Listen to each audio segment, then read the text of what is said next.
In the heart of the Arctic, where silence reigns like a frozen king and the wind whispers stories older than time itself, there lived a polar bear named Aurora. She was massive, powerful, her fur as white as the ice that stretched endlessly beneath her paws. But behind that power lay something even stronger, the quiet, tender fire of motherhood. For months, Aurora had been wandering across the broken ice with her two cubs, Nuna and Sol, trailing behind her. Their steps were small, uncertain, sinking into the thinning snow that once was thick and firm. Each step echoed in the lonely expanse where once hundreds of bears roamed freely, but now few remained. The Arctic had changed. The ice, which used to hold strong until late summer, was melting earlier each year. The sea that once froze solid had become a mirror of loss, open, dark, and cruel. Aurora's world was shrinking, and with it, her strength. Aurora used to hunt seals by waiting near their breathing holes, patient, motionless, and visible. But the ice was gone now, and with no platform to stand upon, the seals stayed far away. Each passing day, the line between life and death grew thinner. She tried to fish from the edge of melting floes. She searched the beaches for washed-up carcasses. She even ventured near the human outposts where strange smells drifted from metal containers. But there was nothing. Her cubs whimpered softly, pressing their noses into her belly, searching for milk that no longer came. She licked their tiny heads, her tongue warm against their cold fur, and led them onward. Always onward. Days became weeks. Her body began to betray her. The fat that once kept her alive through blizzards was gone. Her ribs pressed sharply through her skin. Her paws left faint streaks of blood in the snow. But the hardest pain wasn't hunger. It was watching her cubs weaken. Nuna stumbled more often. Sol slept longer than he should. Every night Aurora would curl around them, wrapping them in her massive frame to keep them from the wind. She would hum softly, a deep vibration from her chest, a lullaby older than words, carried by generations of mothers who had survived every storm. But this one. One morning, Aurora awoke to silence, the kind that makes the heart stop. Nuna's breath was faint, shallow. Sol pressed against her, shivering though the air was still. Aurora nudged Nuna, but her little cub did not rise.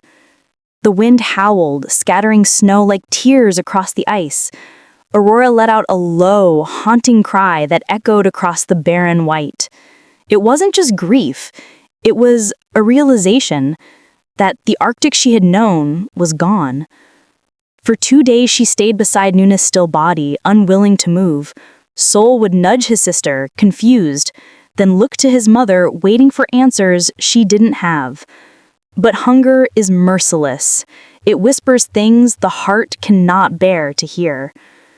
Aurora's body trembled, not just from weakness, but from the battle inside her, the pull between love and survival.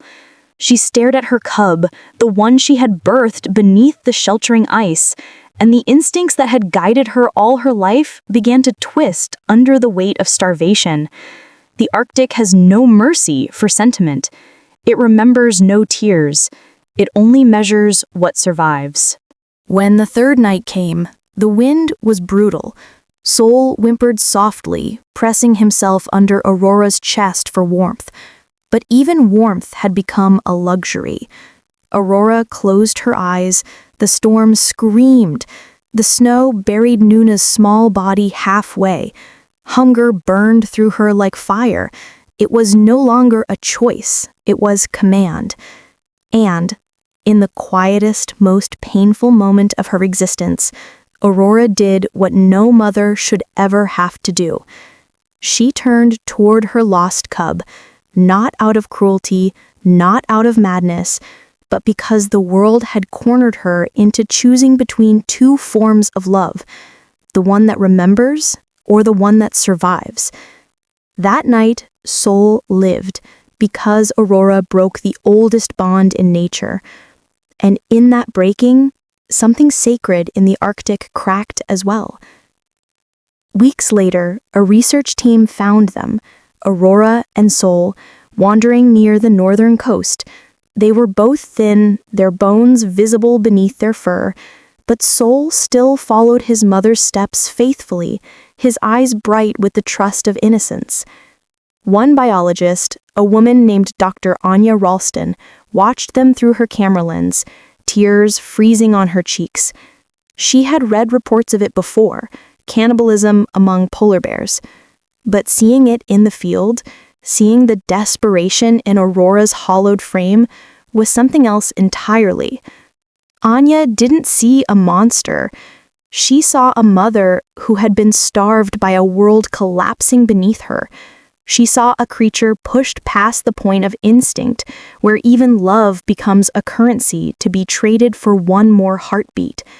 She whispered softly, though they couldn't hear her through the glass, "I'm sorry.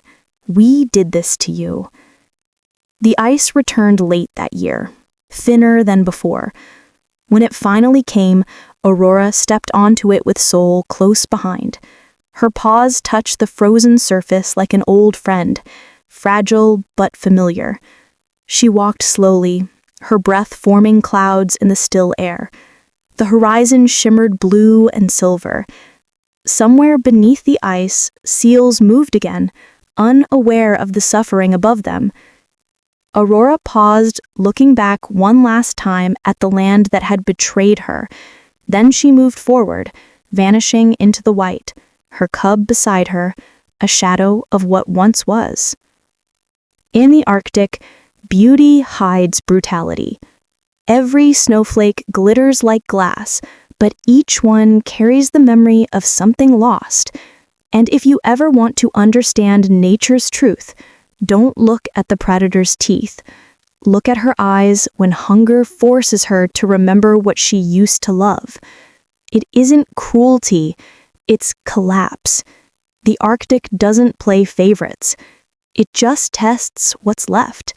And every year, the test gets harder. If you ever watch a mother starve herself for her cubs until hunger teaches her otherwise, you'll understand. The world doesn't end with fire or ice.